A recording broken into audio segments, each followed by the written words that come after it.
ఇందిరమ్మ చీరలపై తెలంగాణ మహిళలు సంబరపడుతుంటే బీఆర్ఎస్ నేతల కళ్ళల్లో నిప్పులు పోసుకుంటున్నారని మంత్రి సీతక్క ఆగ్రహం వ్యక్తం చేశారు. పనిగట్టుకుని ఇందిరమ్మ చీరలపై దుష్ప్రచారం చేస్తున్నారని మండిపడ్డారు. బీఆర్ఎస్ గతంలో బతుకమ్మ చీరల పేరు మీద నాసి రకం చీరలను పంపిణీ చేసిందని గుర్తు చేశారు. కానీ కాంగ్రెస్ ప్రభుత్వం రాష్ట్ర చేనేత కార్మికులకు ఆడబిడ్డలు ఎంపిక చేసిన చీరలను ఆర్డర్ చేసి తయారు చేస్తున్నామన్నారు.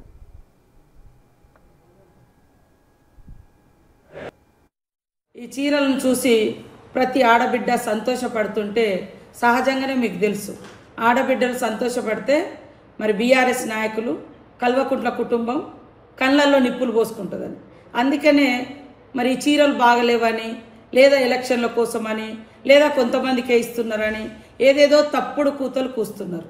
అయ్యా, మీ చీరలు బాగున్నాయా, మేమిచ్చిన చీరలు బాగున్నాయో రాష్ట్రంలో ఉన్న ప్రతి మహిళకు అర్థమై గుండెలకు కత్తుకొని ఫోటోలు దిగి పెడతా ఉన్నారు. అది మీకు పాపం భయం అనిపిస్తుంది. మేము ఈ చీరలకు ఆర్డర్ ఇచ్చి దాదాపుగా 1 year కావస్తుంది. ముఖ్యమంత్రి గారు కన్న కళ ఏంటిదంటే 1 కోటి మంది మహిళల్ని కోటీశ్వర్లను చేయాలి. 1 కోటి మంది మహిళలు కావాలి అంటే మరి 1 కోటి మంది మహిళలను మహిళా సంఘాల్లో చేర్చాలనే లక్ష్యంతో ఈరోజు ఇచ్చిన 67 లక్షల చీరలు సరిపోవట్లేదని ఇంకా 33 లక్షల చీరల వరకు మరి మళ్ళీ ఆర్డర్ ఇవ్వడం జరిగింది. దాదాపుగా అంటే పూర్తిగా కోటి మందికి. దీన్ని నిస్సిగ్గుగా మరి హరీష్ రావు లాంటి ఒక నాయకుడు, అబద్ధాలకు కేరాఫ్ హరీష్ రావు, నేను ఎప్పుడో చెప్పిన కదా, అబద్ధాలకు నిలువుటొద్దామని.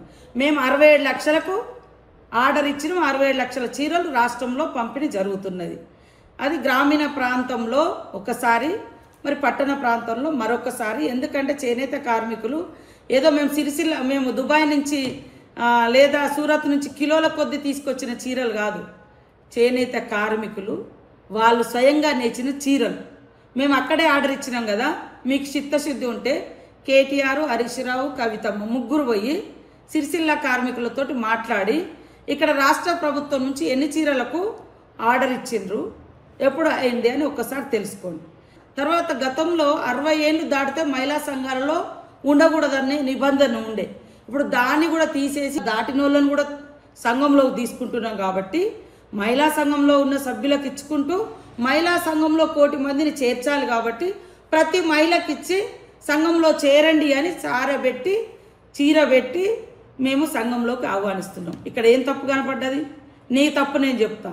మా గవర్నమెంట్ వచ్చే వరకు మీరేమన్నారు, రేషన్ కార్డు ఉన్న వాళ్ళందరికీ, రేషన్ కార్డులు ఉన్న వాళ్ళందరికీ మేము ఇచ్చినాం అన్నారు. మరి మా గవర్నమెంట్ వచ్చేటప్పటికి రేషన్ కార్డుల సంఖ్య, రేషన్ కార్డుల వాళ్ళ సంఖ్య మరి 89 లక్షలు లేదా 90 లక్షలు. మీరు ఆర్డర్ ఇచ్చిందే 90 లక్షల చీరలు.